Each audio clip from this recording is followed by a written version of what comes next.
6. আইন এবং নীতির মাধ্যমে প্রতিষ্ঠিতকরণ। মুসলমানদের বিরুদ্ধে বৈষম্যমূলক আইন প্রণয়ন করে ইসলামোফোবিয়াকে রাষ্ট্রীয়ভাবে প্রতিষ্ঠা করা হয়। মুসলিম সম্প্রদায়কে নজরদারির আওতায় আনা হয়, যেমন ডোনাল্ড ট্রাম্পের মুসলিম ব্যান, যুক্তরাজ্যের প্রিভেন্ট কর্মসূচি এবং ফ্রান্সে বোরকা নিষিদ্ধকরণ। ভারতে সিএএ, এনআরসি এবং ওয়াকফ বিল এসবের মধ্যে উল্লেখযোগ্য।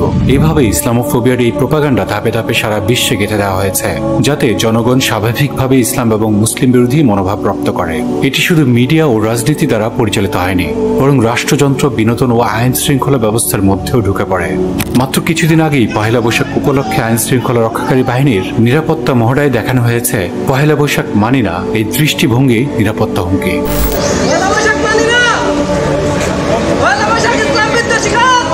পশ্চিমা বিশ্ব ইসলামোফোবিয়া চিত্রিত করতে মুসলমানদের আল্লাহু আকবার শব্দটি টেররিস্ট চ্যান্ট হিসেবে দেখাতো।